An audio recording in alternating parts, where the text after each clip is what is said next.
केवल चर्चा कर सकते हो। और प्रायः करके अज्ञान जगत चर्चा का ही विषय बनाता है। क्या उसने पुरुषार्थ किया कि उसको थोड़ा सावधान कर दे। किसी को झोंका रहा है, आप जितनी चर्चा दूसरे के लिए सुना रहे हो, क्या उसको सावधान करने का प्रयास किया? क्या वो सावधान तो करता नहीं है, वो चर्चा करता है, वो झोंका ले रहा है। कहा गया है कि भाई चर्चा करने से कोई फायदा नहीं है, आप 2 कदम आगे बढ़ा लीजिए और उसको सावधान कीजिए, तो शायद चर्चा से लाख गुना अच्छा काम हो गया। चर्चा से वो जगेगा नहीं, चर्चा करते रहो, थोड़ी उसके अंदर में असर पड़ेगा, लेकिन तुमने जगा दिया तो उसके लिए 4 अक्षर ज्ञान के, धर्म के, स्वाध्याय के, जिनवाणी के उसके कान में पड़ेंगे, वो समझ जाएगा, वो समझ जाएगा। केवल तुम चर्चा करते रहे, उससे कोई फायदा नहीं। बतलाते हैं अज्ञानी और ज्ञानी में इतना ही अंतर है। अज्ञानी केवल चर्चा करता है और ज्ञानी क्या करता है? चर्या करता है। ज्ञानी क्या करता है? चर्या करता है। वो ऐसा पुरुषार्थ करता है। अरे उन्होंने प्रतिक्रमण नहीं किया, फिर इतनी देर तक सोते रहे, वो कहेगा ही नहीं, वो तो उठाने का प्रयास करेगा। जगो, स्वाध्याय करो, सामयिक का टाइम है, प्रतिक्रमण का टाइम, प्रतिक्रमण करो। ये पुरुषार्थ कौन करेगा? ज्ञानी जीव इस प्रकार का पुरुषार्थ करता है, अज्ञानी नहीं। ये टेढ़े बैठ गए, ये ऐसे बैठ गए, ये ऐसे बैठ गए, केवल अज्ञानी चर्चा करेगा और ज्ञानी क्या करेगा? धीरे से ऐसे ऐसे बैठ जाए। वो चर्या करके दिखा रहा है, अज्ञानी केवल चर्चा कर रहा है। ये ऐसे बैठे हैं, ये पैर फैला करके बैठे हैं, ये ऐसे बैठे हैं, इनको बैठने तक का तरीका नहीं है, वो केवल चर्चा करेगा। और ज्ञानी जी होगा, धीरे से उसका ऐसे बैठो। तो बतला रहे हैं इस यही कारण है कि अज्ञानी से ज्ञानी लाख गुना अच्छा व्यक्ति होता है। क्यों लाख गुना अच्छा है? क्यों उसका मूल्यांकन है? क्यों उसकी कीमत है? क्योंकि वो कुछ ना कुछ करके दिखा रहा है और उसके करने में परिवर्तन आ रहा है, बदलाव आ रहा है, कुछ ना कुछ अच्छापन हो रहा है। अज्ञानी देखो, यहाँ कमंडल रखो, सब जगह रख दिया, रास्ते में रख दिया, टकरा जाएंगे, गिर जाएगा कोई, कमंडल फूट जाएगा, पानी फैल जाएगा, वो केवल गाथाएं गा रहा है। और ज्ञानी क्या करेगा? धीरे से उठा करके यथास्थान रख देगा।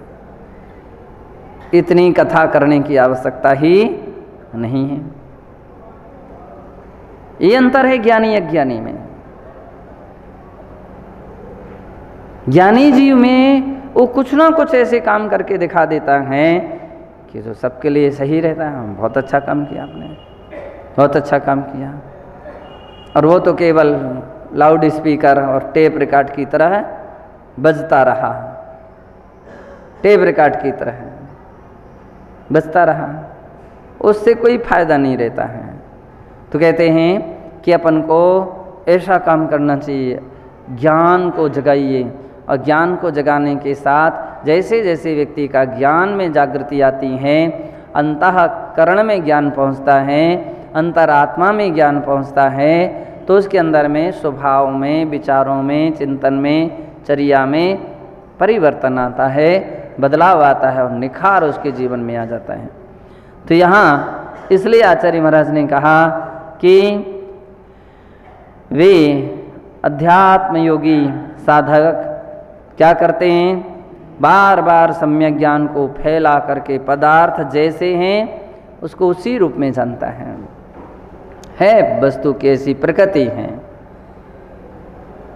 ऐसा वस्तु का स्वभाव है। स्वभाव तो स्वभाव है, उसको बदला नहीं जा सकता। विभाव को बदला जा सकता है, यथासंभव पुरुषार्थ किया जा सकता है, लेकिन वो भी अपन दूसरे एक दूसरे निमित्त बन सकते हैं। क्या बन सकते? केवल निमित्त। विश्वानंद सागर जी, हाँ, अपन लोग क्या बन सकते हैं? केवल निमित्त बन सकते हैं और सम्यक निमित्त बन करके उसमें सुधार ला सकते हैं। बाकी अवस्था में राग द्वेष नहीं होता। महाराज जो ऐसे हैं, जानता हूँ, देखता हूँ, जानन हार आत्मा है और देखन हार आत्मा है, ज्ञाता दृष्टा स्वरूप आत्मा है। वो संसार को जानती और देखती हैं, लेकिन उसमें राग द्वेष में फंसती नहीं। तो इस प्रकार से यहाँ ऐसा जानना चाहिए। शेष विषय प्रणमोरिहंताड़म नमो सिद्धाणम 178 प्रारंभ हो रहा है और यहाँ पूज्य आचार्य संसार परिभ्रमण के हेतु के विषय में बतला रहे हैं कि जीव किस प्रकार से संसार में परिभ्रमण करता है। कहते हैं वेष्टने यावत् तावद् भ्रांतिर्भवार्णवे आवृत्तिर परिवृत्तिभ्याम जंतुर्मंथानुकारिणः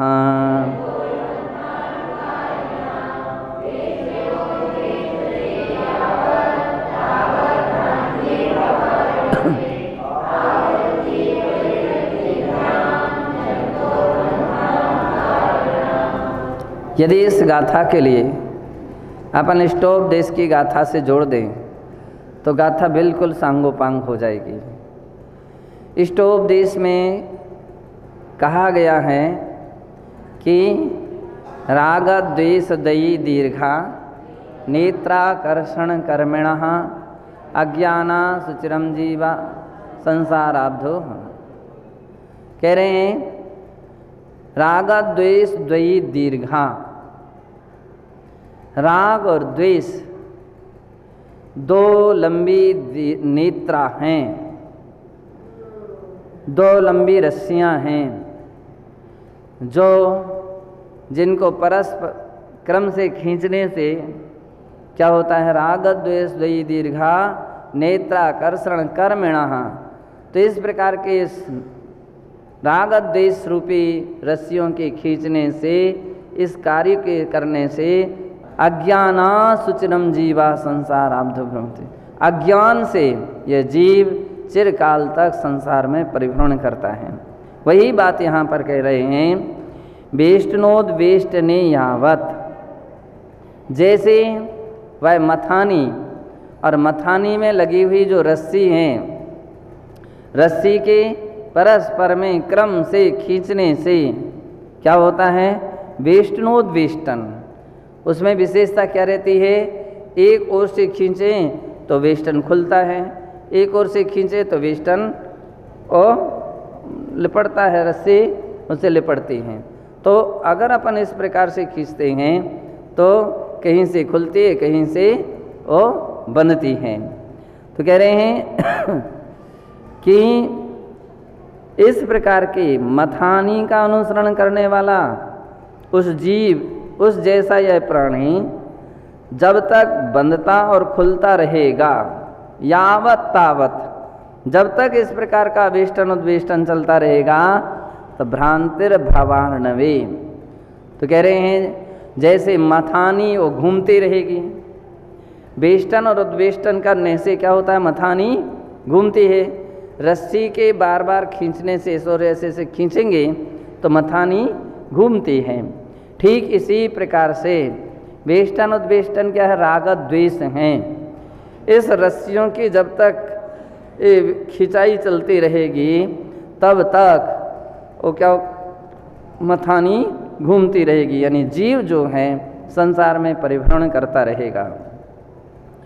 आवृत्तिर परिवृत्तिभ्याम जंतो मंथानुकारिणः। मंथानुकारिणः तो मतलब मथानी का अनुकरण करने वाला जंतु, यह जीव जो है वह रस्सी की तरह खींचने से और जैसे परिभ्रमण करता है मथानी, इसी प्रकार से राग द्वेष रूपी रस्सियों के खींचने से यह जीव चतुर्गति रूप संसार में अथवा 84 लाख योनियों में वो क्या होता है, परिभ्रमण करता रहता है। ऐसा जानना चाहिए। सीधा अर्थ हो गया कि जीव का परिभ्रमण किस कारण से हो रहा है, जीव संसार में भटकता क्यों है। ये प्रश्न आम लोगों के प्रश्न मन में बार बार आते हैं कि जीव संसार में भटकता क्यों है। क्या कोई देवी देवता भटका रहे हैं, क्या कोई दूसरे व्यक्ति भटका रहे हैं? तो नहीं, कोई दूसरा व्यक्ति के लिए भटकाता नहीं है, अभी तो स्वयं ही अपनी अज्ञानता से जो परिणामों में राग द्वेष मोह जैसी परिस्थितियों को आमंत्रण करता है और कर्म बांधता है। राग द्वेष भाव उत्पन्न हुए, जैसे भाव उत्पन्न हुए वैसे ही उसी समय कर्म का आश्रय और कर्म का बंध कर लेता है। जो कर्म का आश्रय बंद हुआ है और उसका उदय आया और जीव परिभ्रमण करता है। तो दूसरा नहीं करा रहा है, अपने ही राग द्वेष के कारण है, अपने द्वारा ही किए गए कर्मों के कारण से जीव संसार में परिभ्रमण करता है, संसार में भटकता है। ऐसा यहाँ पर आचार्य महाराज कहना चाहते हैं। यदि आप संसार से मुक्ति चाहते हो, संसार से छूटना चाहते हो, तो इन राग द्वेष मोह रूपी परिणति को त्यागो, इससे आप सावधान हो, इससे यथाशक्ति बचने का प्रयत्न और प्रयास करो। आज की स्थिति ये है कि व्यक्ति मोक्ष तो चाह रहा है लेकिन मोक्ष के मार्ग पर नहीं चलना चाहता है, हैं? मुक्ति तो चाहता लेकिन मुक्ति के पथ पर चलना नहीं चाहता है। तो बिना रास्ते पर चले क्या मंजिल मिल सकती है क्या, हैं? बिना रास्ते पर चले मंजिल जिस प्रकार से नहीं मिल सकती है, ठीक इसी प्रकार से बिना मोक्ष मार्ग पर चले व्यक्ति के लिए मोक्ष की प्राप्ति नहीं हो सकती है। उसके लिए चाहिए कि मोक्ष मार्ग पर चलने, मोक्ष मार्ग के विरुद्ध जो भी कर्म हैं, जो भी उसके हेतु हैं, जो कारण हैं, उनको अपने दिल दिमाग से सोचना चाहिए कि भाव ए परिणाम ए परिणति ए राग द्वेष की परिणति संसार का कारण है, संसार परिभ्रमण का कारण है। और जब तक ये राग द्वेष की परिणति हमारे अंदर में बनी रहेगी तब तक मुक्ति नहीं हो सकती है, तब तक मुक्ति नहीं हो सकती है। तो इसके लिए उसको अपने दिल दिमाग से इस बात पर निर्णय करना पड़ेगा, पहले इस बात पर दृढ़ धारणा बनानी पड़ेगी कि परिभ्रमण तो राग द्वेष से ही हो रहा है ना। राग द्वेष ही मूलतः संसार का कारण है। अब हम उस राग द्वेष से के हेतु क्या हैं, उन हेतु को समझें कि आमतौर पर व्यक्ति की या तो किसी से राग भाव होता है और या किसी से द्वेष भाव होता है। और सत्य है रागम यत्र पदम धत्ते द्वेषा तत्र सुनिश्चयः, ऐसा सूत्र है। जहाँ पर राग अपना पैर जमाता है वहाँ द्वेष अपना पैर जमा लेता है। ऐसा कभी नहीं हो सकता है कि राग अकेला हो द्वेष ना हो, और ऐसा भी नहीं हो सकता कि द्वेष हो राग ना हो। एक साथ कदम रखे जाते, एक साथ चलते हैं, तो दोनों कदम व्यक्ति के चलने के समय दोनों कदम अपना अपना काम कर रहे हैं। जब किसी व्यक्ति का किसी व्यक्ति या किसी वस्तु विशेष पर राग भाव जागृत होता है तो शेष वस्तु से क्या होने लगता है, द्वेष भाव होने लगता है। जब किसी से द्वेष भाव होने लगता है तो किसी न किसी वस्तु से राग भाव होने लगता है। ये सिस्टम है कि किसी से राग हो रहा है तो शेष से द्वेष, या किसी से द्वेष हो रहा है तो किसी शेष से राग भाव उत्पन्न हो रहा है। ये बिल्कुल ऐसा क्रम चलता है।